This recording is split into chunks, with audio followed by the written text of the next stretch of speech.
નમસ્કાર ગુજરાત. આજના મુખ્ય સમાચારની અંદર આપણે જાણીશું તો ભારતીય શેર બજારમાં તેજી, આંતરરાષ્ટ્રીય ક્રિકેટ મેચ, RBSE ધોરણ 10ના ગણિત પેપરનું વિશ્લેષણ, સ્વાસ્થ્ય ક્ષેત્રમાં નવી કારકિર્દી, સાંસ્કૃતિક ઇવેન્ટ, અર્થતંત્રમાં વૃદ્ધિ, આબોહવામાં સુધાર. ગુજરાતના આજના તમામ મોટા સમાચાર જાણીશું આજના વિડીયોની અંદર. તો આ તમામ સમાચાર જણાવું તે પહેલા જો તમે આ ચેનલ પર પહેલીવાર આવ્યા હોવ તો ચેનલને અત્યારે સબસ્ક્રાઇબ કરી લેજો, જેથી દરરોજના તમામ સમાચાર સૌથી પહેલા તમને આ ચેનલના માધ્યમથી મળી જાય. તો મિત્રો, આજના પ્રથમ સમાચાર વિશે વાત કરીએ તો ભારતીય શેર બજારમાં તેજી, સેન્સેક્સ અને નિફ્ટી બંનેમાં નોંધપાત્ર વૃદ્ધિ જોવા મળી છે, જેના કારણે આ રોકાણકારોમાં વિશ્વાસ પ્રગટ કરે છે. કેમ કે મિત્રો, થોડા દિવસ પહેલા આપણું જે શેર બજારનું માર્કેટ છે તે ખૂબ જ ડાઉન ગયું હતું, પરંતુ અત્યારે સેન્સેક્સ અને નિફ્ટી બંનેમાં નોંધપાત્ર વૃદ્ધિ એટલે કે ઉપર જતો હોય એવો ગ્રાફ દેખાઈ રહ્યો છે.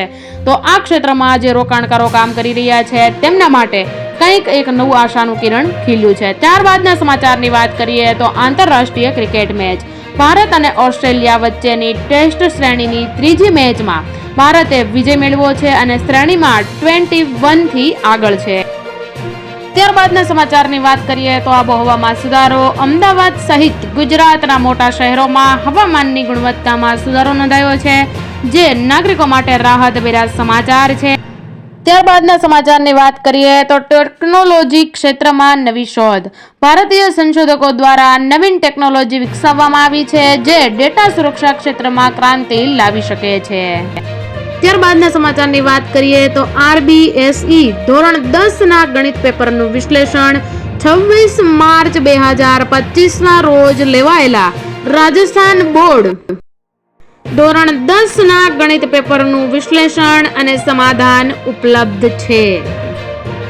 ત્યારબાદના સમાચારની વાત કરીએ તો સાંસ્કૃતિક ઇવેન્ટ્સ, દેશભરમાં વિવિધ શહેરોમાં સાંસ્કૃતિક કાર્યક્રમોનું આયોજન થયું, જેમાં સ્થાનિક કળાઓ અને સંસ્કૃતિને પ્રોત્સાહન આપવામાં આવ્યું છે. ત્યારબાદના સમાચારની વાત કરીએ તો શિક્ષણ ક્ષેત્રમાં સુધારા, શિક્ષણ મંત્રાલય દ્વારા નવી નીતિઓ જાહેર કરવામાં આવી, જે વિદ્યાર્થીઓના સર્વાંગી વિકાસને ધ્યાનમાં રાખવામાં આવે છે.